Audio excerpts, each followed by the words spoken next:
पहला सवाल उन्होंने पूछा कि क्या कांग्रेस नेशनल कॉन्फ्रेंस के जम्मू कश्मीर में फिर से अलग झंडे के वादे का समर्थन करती है। इसके साथ ही दूसरा सवाल वो पूछते हैं कि क्या राहुल गांधी और कांग्रेस पार्टी धारा 370 और आर्टिकल 35A को वापस लाकर जम्मू कश्मीर को फिर से अशांति और आतंकवाद के युग में धकेलने के JK-NC के निर्णय का समर्थन करती है।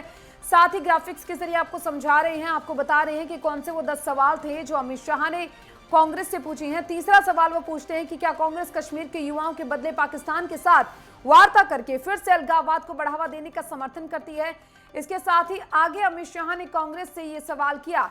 जो चौथा सवाल उन्होंने कांग्रेस से पूछा वो भी आपको ग्राफिक्स के जरिए समझा रहे हैं, क्योंकि अमित शाह के ये 10 सवाल थे कांग्रेस से, जिसमें वो पूछते हैं कि क्या कांग्रेस पार्टी और राहुल गांधी पाकिस्तान के साथ LOC ट्रेड शुरू करने के नेशनल कॉन्फ्रेंस के निर्णय से फिर से बॉर्डर पार से आतंकवाद और उसके इकोसिस्टम का पोषण करने का समर्थन करती है।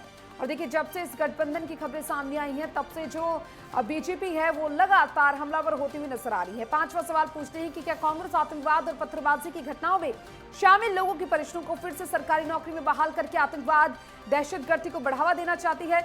छठा सवाल पूछते हैं कि इस गठबंधन से कांग्रेस पार्टी का आरक्षण विरोधी चेहरा सामने आया। क्या कांग्रेस दलितों, गुज्जर, बकरवाल और पहाड़ियों के आरक्षण को समाप्त कर फिर से उनके साथ अन्याय करने के JK-NC के वादे के साथ है। कई सवाल यहां पर पूछे हैं बीजेपी ने कांग्रेस से, अमित शाह ने कांग्रेस से पूछे हैं। जो 10 बड़े सवाल हैं वो आपको ग्राफिक्स के जरिए बता रही हैं। सातवां सवाल, क्या कांग्रेस चाहती है कि शंकराचार्य पर्वत तख्त ए सुलेमान और हरि पर्वत को ए मारन बन जाए। और आठवां सवाल पूछते हैं कि क्या कांग्रेस जम्मू कश्मीर की अर्थव्यवस्था को एक बार फिर से भ्रष्टाचार की आग में झोंक देना चाहती है और पाकिस्तान समर्थित गिने चुने परिवारों के हाथ में सौंपने का क्या कांग्रेस समर्थन करती है। और साथ ही देखिए, अमित शाह ने 9वां सवाल पूछा कि क्या कांग्रेस पार्टी JK-NC के जम्मू और घाटी के बीच भेदभाव की राजनीति का समर्थन करती है। और 10वां और आखिरी सवाल जो अमित शाह ने कांग्रेस से पूछा है वो ये है कि क्या कांग्रेस और राहुल गांधी कश्मीर को ऑटोनॉमी देने की JK-NC की विभाजनकारी सोच और नीतियों का समर्थन करते हैं। कांग्रेस के नेता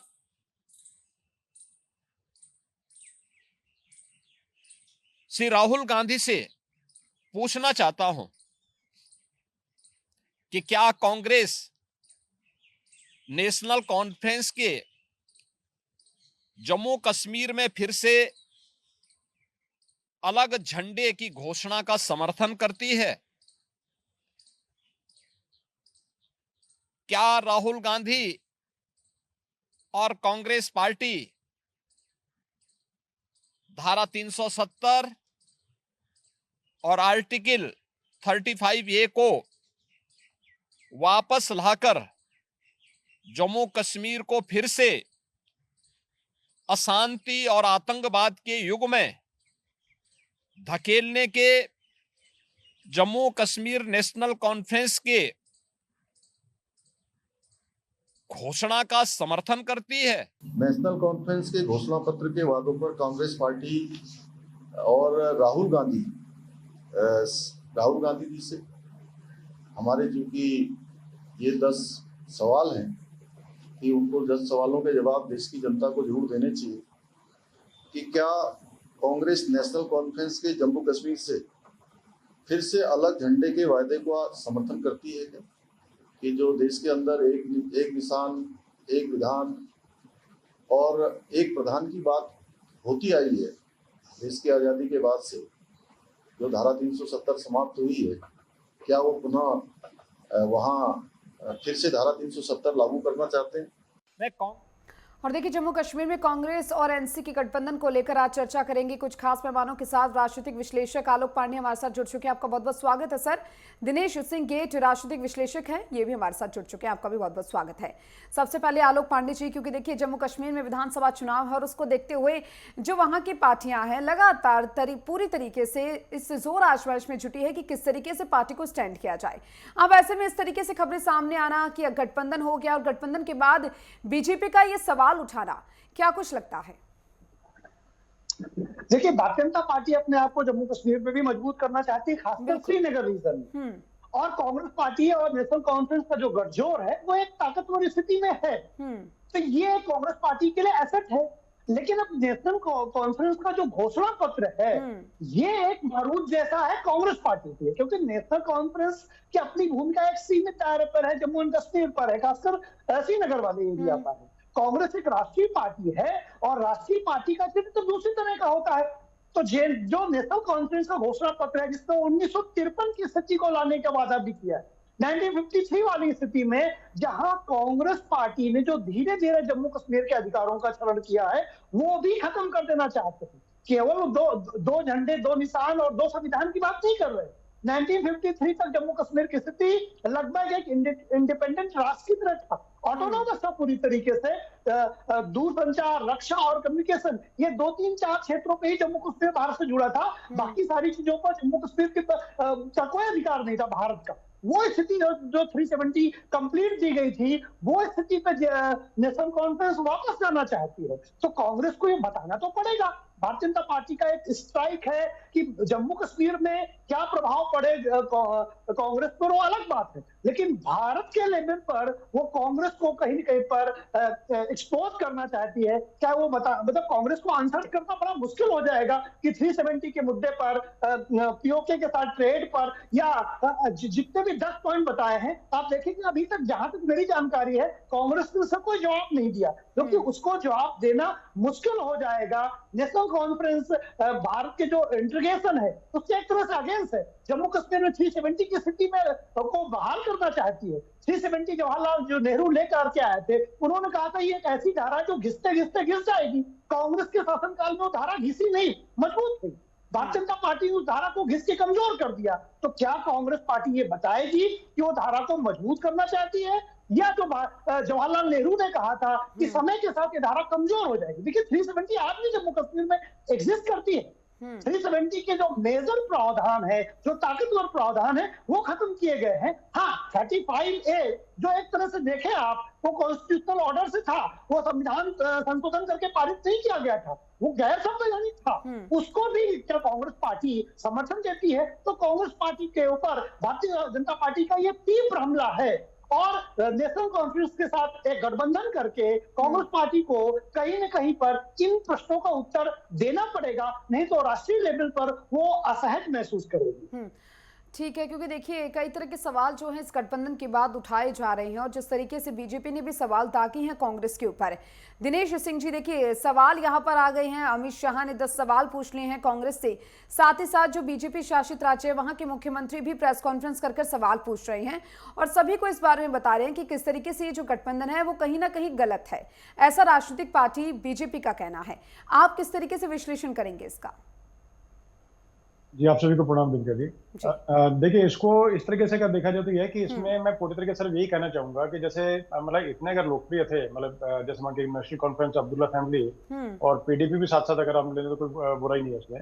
तो इतने अगर ये पावरफुल थे, इतने मतलब पॉपुलर थे और इतना मतलब कि मतलब जनता के बीच में, मासेस के बीच में इतना इनकी पॉपुलरिटी अगर थी, तो अभी जो थोड़े दिन पहले जो लोकसभा चुनाव है तो उसमें एक निर्दलीय उम्मीदवार से अब्दुल्ला फैमिली के जो मतलब पूर्व मुख्यमंत्री वो कैसे हार जाते हैं, वो समझने वाले, वो भी अच्छे खासे मार्जिन थे। इसी तरीके से एनसी के एक कैंडिडेट से और महबूब मुफ्ती वो हार जाती हैं। और दूसरा देखिए कि जैसे इससे पहले मतलब जैसे मैं यही कहना चाहूँगा कि मतलब एक तरह से बहुत परिपक्व और बहुत मैच्योर्ड नेता है अब्दुल्ला साहब, और नेशनल कॉन्फ्रेंस बहुत पुरानी एक तरह से पार्टी, और एक तरह से पहले जैसे मान के चले कि ज्यादातर समय मतलब पीडीपी और नेशनल कॉन्फ्रेंस इन लोगों ने इधर से उधर करके चलाया और सबसे लंबे समय तक अब्दुल्ला फैमिली जो है राज करती रही।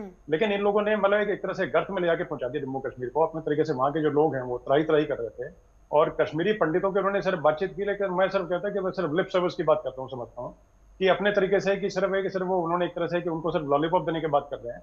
क्योंकि अगर ये करना अगर होता तो जैसे इनकी एक रोशनी योजना थी जो भी होती है, जैसे पता नहीं किसकी जमीन को कैसे हड़प लेते थे, क्या करते थे, और जैसे कि दिल्ली में जो अहमियत इंडिया गेट किया दीपिका जी, उसी तरीके से वहां पर लाल चौक की अहमियत है। तो लाल चौक पे झंडा फहराना कि छोड़िए मतलब झंडे का, अगर डंडा भी लेके वहां जाते थे तो गोलियां चलती AK-47 में चला करती थी खुलेआम। तो उस वक्त कहाँ पर थे अब्दुल्ला साहब? तो देखिए मतलब कि वादे अगर करने तो वादे मतलब कि मैं अगर मतलब पहले अगर मतलब लाइटर नोट पे बोलूं तो मैं यही कहना चाहूँ कि अब्दुल्ला साहब आपसे ऐसी उम्मीद नहीं थी कि आप कम से कम एटलीस्ट कि चुनावी मतलब धारा में इस तरह के वादे करें जो कि पूरे करने संभव नहीं है। 370 आपके अधिकार क्षेत्र में, फिर आप कैसे करते हैं? आप मतलब आकर के ठीक है जम्मू कश्मीर आप मुख्यमंत्री अगर बन भी गए, आपकी फैमिली का कोई बन गया या आपकी पार्टी का बन गया, ठीक है मानते कोई बात नहीं, आपको शुभकामनाएं। लेकिन दिल्ली में मुख्यमंत्री जो है वो तो राज करता नहीं है, वहां तो यह प्रधानमंत्री चाहिए। तो प्रधानमंत्री तो नेशनल कॉन्फ्रेंस या कांग्रेस का नहीं बन रहा ना ऐसे, तो आप कैसे 370 हटा देंगे, कैसे 35 से हटा देंगे, और किस तरीके से आप झंडे को मतलब बदल देंगे ऐसे? तो झंडे के चलो ठीक है, अपने तरीके प्रावधान बदल के कुछ करके कुछ करने का काम करें, लेकिन एक संविधान एक विधान, उसकी बातचीत पहले हो चुकी है। और कांग्रेस जहां तक दीपक जैसे अपने संविधान जो है उसको बचाओ आंदोलन करने का काम कर रही है, और एक तरफ संविधान बचाओ की बातचीत चल रही है, एक तरफ जो है संविधान को बर्बाद करने का काम कर रही है। तो एक तरह से जो जनता के हित में, देश हित में जो काम है और प्रदेश हित में काम है, आप अगर जैसे बकरवाल और गुर्जर जो इनके समाज की बातचीत है वो आप बात नहीं करते हैं। और दूसरा देखिए, दोबारा फिर आप संस्थागत जैसे अपने तरीके जो कब्जा जो है आप चाहते हैं कि इंस्टीट्यूशन पे आपका दोबारा उस तरह कब्जा हो जो जैसे पहले एक तरह से, और लोकप्रिय जैसे की तरीके से, और जो जैसे जो अमेंडमेंट्स किए गए उनको दोबारा बहाल मतलब ना करने की वजह से आपने दोबारा उस पर पर्दा डाल करके और अपना कब्जा जो है वो जमाने चाहते हैं, जैसे कि आप अपने पत्थरबाज जो मित्रों को या जो उसमें अलगाववादी जो हैं उनको हमने काबिज कर सकें। तो किस तरह के जो पहले की जो सरकार ठीक से चल रही है, तो आप उसी को अगर आगे ले आने का काम करें तो ज्यादा बेहतर है। कहीं आप बात करते हैं कि पाकिस्तान जो उसकी हमें इज्जत करें क्योंकि उनका न्यूक्लियर बम है, ये सब बातें कोई कहने की बातें नहीं है। देश हित में, प्रदेश हित में बातें करें तो जनता आपको तभी सर माथे पे रखेगी। आप इतने अगर पॉपुलर होते तो आपकी सरकार नहीं जाती, और इसके बाद में आपके साथ में ये सब चीजें नहीं होती। तो मैं ये समझता हूँ कि 10 पॉइंट जो मतलब जो अमित शाह ने उठाए हैं वो अपनी जगह बिल्कुल ठीक है, इन्होंने जो क्वेश्चंस किए हैं बिल्कुल ठीक किए हैं, और इनको एक तरह से कांग्रेस को भी सोचना चाहिए, क्योंकि अगर नेशनल कॉन्फ्रेंस के साथ अगर ये अलायंस करके और ये इन चीजों पर अगर समर्थन करते हैं तो कहीं ना कहीं उसका खामियाजा पूरे देश में उठाना पड़ेगा, क्योंकि जैसे कहीं ना कहीं हिंदू विरोधी चीजें, देश विरोधी चीजें हैं, और इस तरह के अलगाववादी ताकतों के साथ में अगर ये समर्थन करने का काम करते हैं तो मुझे लगता है वो कतई जायज नहीं है उसमें तरीके करके। और इसके अलावा एक चीज और है कि मैं थोड़ा सा कि जैसे कि वादे इतने सारे अगर करने हैं तो अब्दुल्ला साहब को अपने मैनिफेस्टो में एक चीज शायद डालना भूल गए, उनको ये भी कहना चाहिए भी जीतने के बाद हम लोग जितने जो वोटर्स हैं उनको डल झील के किनारे एक बंगला और एक BMW दे देंगे, वो भी कह दें साथ साथ में। ठीक है आलोक जी, देखिए क्योंकि अगर बात यहाँ पर की जाए इन सवालों की तो जम्मू कश्मीर में कई क्षेत्रीय मुद्दे हैं, चाहे वो रोजगार की बात हो, सुरक्षा की बात हो, या और भी कई मुद्दे हैं, स्थानीय मुद्दे। लेकिन ये जो सवाल 10 यहाँ पर पूछे गए हैं, कहीं ना कहीं उनमें जो राष्ट्रीय मुद्दे हैं उनका ज्यादा जिक्र किया गया है। तो आपको क्या लगता है कि ये जो मुद्दे हैं, स्थानीय मुद्दे, वो ज्यादा लोगों को आकर्षित करेंगे? क्योंकि देखिए जो आमजन है, जो वहाँ की पब्लिक है, वो तो यही चाहेगी ना जो स्थानीय मुद्दे उनको कहीं ना कहीं खत्म किया जाए, उनका समाधान यहाँ पर दिया जाए। देखिए दीपिका जी, अगर स्थानीय मुद्दों पर चुनाव होगा तो निश्चित बात है श्रीनगर में भारतीय जनता पार्टी का खाता भी खुलेगा, क्योंकि जितना डेवलपमेंट 370 के बाद हुआ, 370 को कमजोर करने के या लगभग हटने के बाद हुआ है। आपको एक डेटा देता हूँ, 370 2019 के पहले 5 अगस्त 2019 के पहले 5 सालों में 9000 प्रोजेक्ट जम्मू कश्मीर में चल, और 2019 के बाद 5 अगस्त के बाद 2022 तक 92,000 डेवलपमेंट प्रोजेक्ट, 9 गुना ज्यादा डेवलपमेंटल प्रोजेक्ट जम्मू कश्मीर में चल रहे हैं। तो भारतीय जनता पार्टी जम्मू कश्मीर में, खासकर कश्मीर रीजन में, चाहे वो रोड्स हो, हॉस्पिटल हो, चाहे हाईवेज हो, रेल इंफ्रास्ट्रक्चर हो, इवन देन आप देखेंगे तो जम्मू कश्मीर में श्रीनगर में थिएटर सिनेमा तो खुल जाते हैं। यानी जम्मू कश्मीर की स्थिति पहले से बेहतर हुई है। पत्थरबाजी लगभग खत्म हो गई है, आतंकवादी घटनाओं में कुछ कमी आई है, लेकिन पत्थरबाजी शून्य हो गई। तो जम्मू कश्मीर, अगर श्रीनगर के जो मुसलमान है अगर भारतीय जनता पार्टी के डेवलपमेंटल प्रोजेक्ट्स के लिए वोट देते हैं तो भारतीय जनता पार्टी श्रीनगर में अपने पैर जमा लेगी। लेकिन भारतीय जनता पार्टी 2 तरह से काम कर रही है, एक क्षेत्रीय मुद्दों पर डेवलपमेंट कर रही है, लेकिन राष्ट्रीय मुद्दों को लेकर के कांग्रेस को असहज करके जो संविधान खतरे में है का नारा दिया था कांग्रेस पार्टी ने, उसके पॉलिटिकल नैरेटिव को बदलने की कोशिश कर रही है। लड़ाई यहाँ पॉलिटिकल नैरेटिव की है, लड़ाई यहाँ केवल जम्मू कश्मीर के चुनाव तक नहीं है, लड़ाई भारत के पूरे राज्यों पर जो कांग्रेस पार्टी ने बीजेपी के ऊपर एक 2024 में एक तोहमत जड़ी थी कि संविधान खतरे में, ये आएंगे तो संविधान बदल देंगे। तो भारतीय जनता पार्टी ये कहने की कोशिश कर रही है कि देश की यूनिटी और इंटीग्रिटी में आप साथ नहीं है, देश के दलितों के आप साथ नहीं है, देश के संविधान के आप साथ नहीं है। तो ये लड़ाई केवल जम्मू कश्मीर तक नहीं है दीपिका जी, ये लड़ाई पॉलिटिकल वॉर है, पॉलिटिकल नैरेटिव है, और संपूर्ण भारत पर कांग्रेस को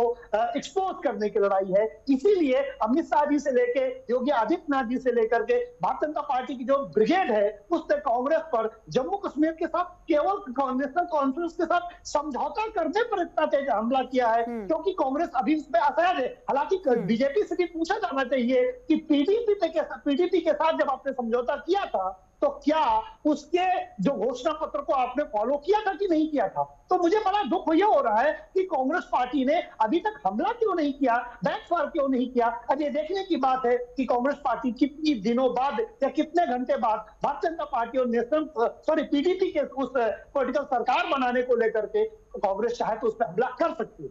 जी दिक्कत बिल्कुल, क्योंकि देखिए अगर जनता की बात कर ली जाए, ये जो चुनाव यहाँ पर होने हैं जम्मू कश्मीर में, पूरे देश में देखा जाए तो सबसे अहम चुनाव जम्मू कश्मीर के माने जा सकते हैं, क्योंकि एक लंबे अंतराल के बाद ही चुनाव हो रहे हैं और जनता भी कहीं ना कहीं यही आस रखती है कि जो भी पार्टी चुनकर आए वो उनके मुद्दों को उठाए और जो मुद्दे उनके हैं उसके साथ उनका समाधान भी करे, तभी वो उनको चुने और साथ ही साथ अपना जो कीमती वोट है उसका वो प्रयोग करे। दिनेश सिंह जी, क्योंकि देखिए गठबंधन की बात कर लेते हैं जम्मू कश्मीर में, ये कांग्रेस और नेशनल कॉन्फ्रेंस का जो गठबंधन है, क्योंकि देखिए पूरे देश भर की बात करें तो कई राज्यों में हमने गठबंधन भी टूटते हुए देखे हैं और सीटों पर भी लगातार जो लड़ाई है, सियासी लड़ाई, वो भी देखी है। क्या लगता है कहीं ना कहीं सीटों पर इन दोनों के बीच में पेच फंस सकता है? हाँ बिल्कुल, देखिए अभी ताजा जो खबर है उसके हिसाब से देखिए कहीं ना कहीं जो घाटी में कुछ सीट्स हैं उस पर कांग्रेस का और इनका आपस में मतभेद चल रहा है अभी, और उसके क्लैरिटी का नहीं आती तब तक ये चीजें कहीं ना कहीं मतलब कि सीटें को डिक्लेयर करने के बाद में भी आपने कई बार देखा होगा कि कहीं ना कहीं जो है वापस में कैंडिडेट उनको वापस लेना पड़ता है, कहीं ना कहीं चीजें आपस में जमीन पे ऐसे भी जैसा होता है। मतलब उसका उदाहरण मैं बिहार में देता हूँ। बिहार में से पप्पू यादव है, उनको कांग्रेस ने प्रॉमिस कर दिया था लेकिन बाद में वो नहीं कर पाया तो दोबारा पप्पू यादव निर्दलीय खड़े हो गए। तो उसी तरह की स्थिति यहाँ पर भी देखने को मिल सकती है कई बार, क्योंकि देखिए कहीं ना कहीं जैसे कि दिल्ली में बैठ के जैसे एक फैसला लेना और घाटी में और जम्मू में बैठ करके फैसला लेना, दोनों एक तरह से बिल्कुल डिफरेंट मतलब टोन पे चलने वाली चीजें हैं। तो अपने तरीके देखिए दीपिका जी, इसको अगर मतलब अगर ये देखा जाए कि वहां पर मतलब कोई पार्टी के मतलब कि बिल्कुल स्पष्टता से आपको बताता हूँ कि अलायंस पार्टनर्स की जरूरत हमेशा रहती है। और कुछ जैसे साउथ की अगर बात करें, साउथ में अलायंस पार्टनर के बिना बड़ी पार्टी नहीं चल सकती यहाँ पे, क्योंकि क्षेत्रीय मुद्दे एक तरह से वहां पर जो है वो चरम पे होते हैं, तो अपने तरीके से करके उसको लेके चलना पड़ता है साथ में।